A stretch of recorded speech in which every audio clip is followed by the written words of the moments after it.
What's going on, y'all? What's going on, y'all? So listen, let me tell y'all something. Yesterday, I woke up, I had no voice, okay? And then when it came back, it was deep as fuck, and it's still on that wavelength. So hopefully, I can get through this video, okay? But this is Real Housewives of Atlanta, season 10, episode 2. Yes to the stress. Anyway. We start off, showing what everybody doing. Cynthia's in her feelings about being at Lake Bailey by herself. She want a man. She want to jump back out there. I said, well, girl, go out there and get you some dick, After that, we see Portia and her sister, at her house. Portia has a room for her sister. Remember last season she was pregnant or, about to give birth. And the baby, 18 months now. I said, wait a minute, damn. Baby, almost 2 years old. Was it last season or the season before that? It had to be the season before that because I was like, God damn, that was quick.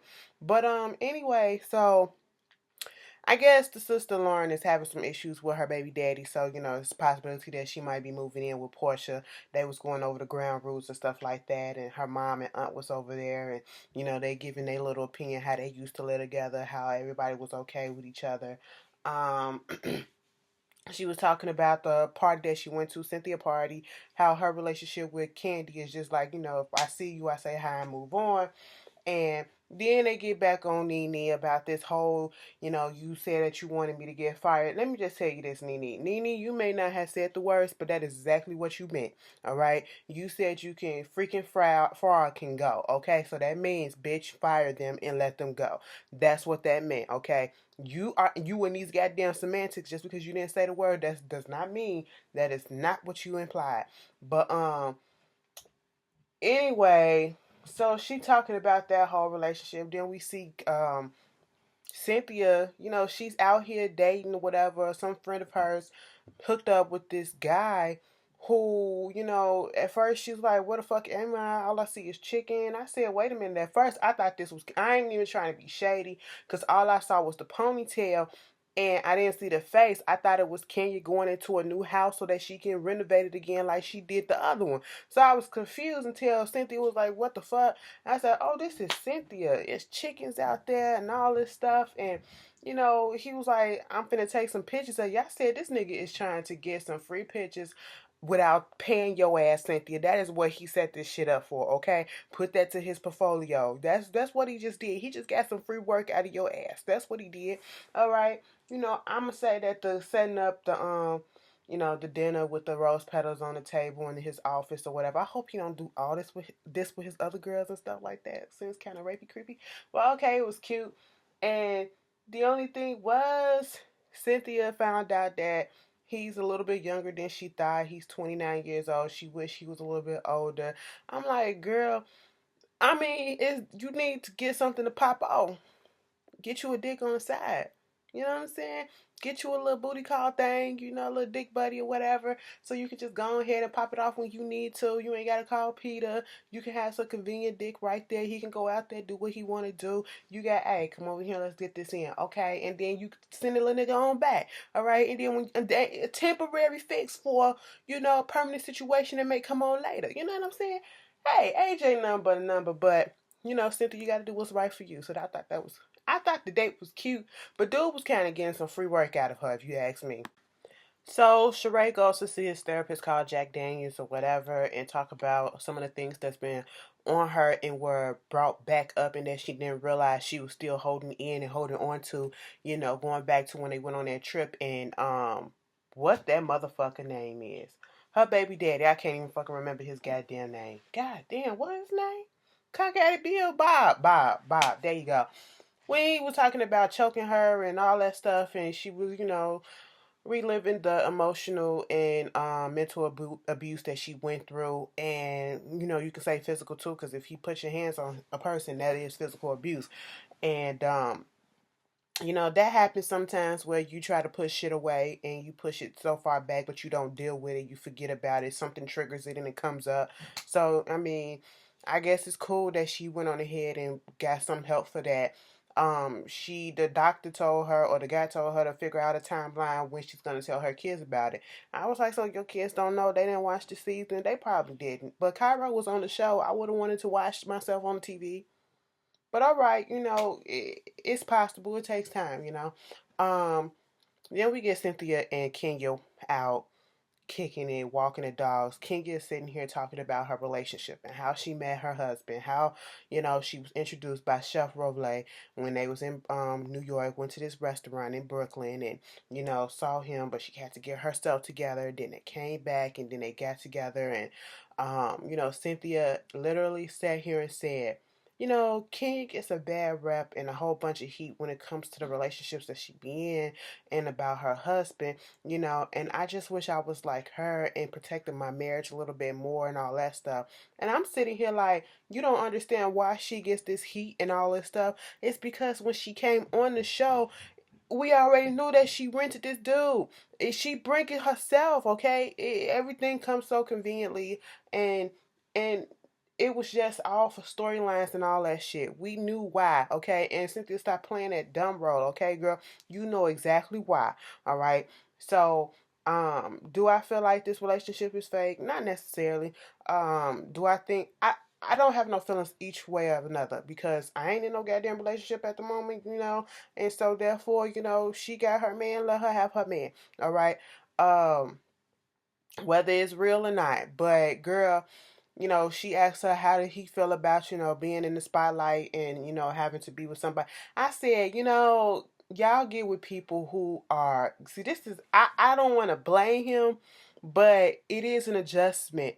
But if you are so used to being a private person and you don't want to be put out there publicly in the spotlight, why would you marry somebody who is publicly in the spotlight somewhat, like a Kenya or whatever?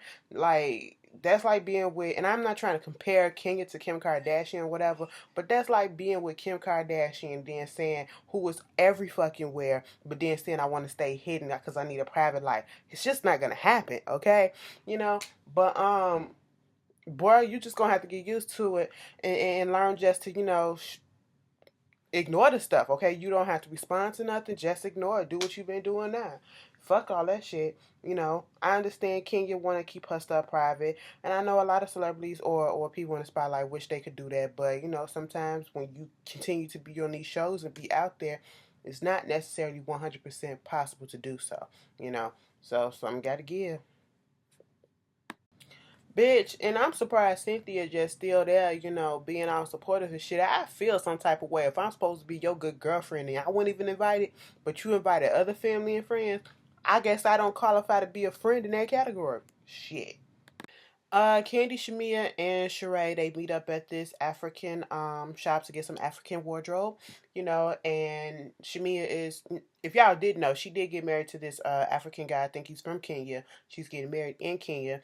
The ceremony was beautiful. Everything, I seen the pictures and stuff online. It was really, really beautiful.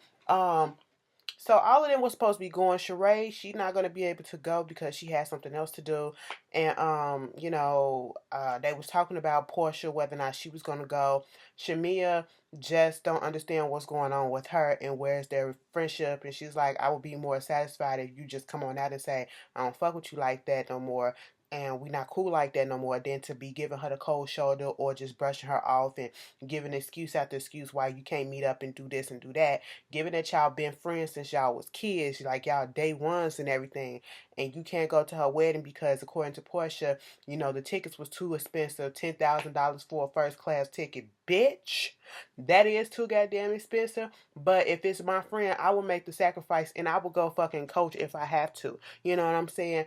But let's not act like you ain't got $10,000 on deck, bitch. But Candy said, listen to fucking Candy. Candy brought a fucking got a discount. She said, bitch, mine for 7,000. I got 5 other people that's going too. So what are you talking about? I said, what's going on there? So Candy, of course, is okay with the fact that Portia ain't going because she ain't got time for the fake shit, Then we get this scene with what's her face, Portia, and her sister trying to clean out her fridge because all of a sudden she want to go vegan. Ever since that documentary came out, what the hell, that shit is vegan propaganda. Okay, um talking about some, you're not supposed to eat this, to eat this, whatever, okay? You do whatever the fuck it is that you want to. Push it, you ain't gonna last, but A for effort. I know how the struggle is trying to lose weight and trying to eat right, bitch, because the bitch done backfired and, had backpedaled and, got to get back on track. That's what I've been doing now. So I'm all to the fucking good, but girl, I hope this ain't really all good storylines. These storylines need to pick it up the pace, okay? Speaking of which, Kenya playing in her closet in her old wedding dress, um, playing with her goddamn dogs. I'm still mad at the fact that her and her husband ain't living together yet. Like, ugh, I mean, I get it. You want to get a house together, but that just don't sit well with me. But like I said, you do whatever you can to make y'all shit work. I guess she gets on the phone and she calls Brandon. Like last week, I said, "Where the fuck is Brandon at? Did he get demoted or some shit?" But no, he got his business out there. Her husband got his business out there in New York. She got her business out here in LA. She get on the phone calling Brandon, crying about her relationship with him and how he wasn't prepared for all of this scrutiny, and she wasn't prepared for all of this stuff. She said he got ex-girlfriends calling him and talking about her past and who she used to date. Okay, who the first of all, I have to admit the ex-girlfriend, that's petty as shit, bitch. Okay, you weren't the chosen one, so get the fuck over and go find your forever. He moved on from you. How dare you drug up some past shit that don't nobody give a fuck about 25 years ago? Okay, and this is 2017, not 25 years ago. That's who he wanted to be with. That's who the fuck he gonna be with. Leave that shit alone. And Kenya, girl, I don't feel sorry for you. I'm sorry. I just don't have the energy to sit here and just pat you on the back and comfort you because I don't care about this storyline. I don't care. Like, spice this fucking show up. It's a second episode and I'm bored. So, Candy offered her house so that Sheree can bring her friends over and talk to them about, the fact that she's gonna go ahead and talk to her kids, and she just don't know how to bring up the topic of what went on in their marriage, and she could do it at her place because the kids were over there. So, she had her three friends and her Candy. They was role playing and getting that shit out the way.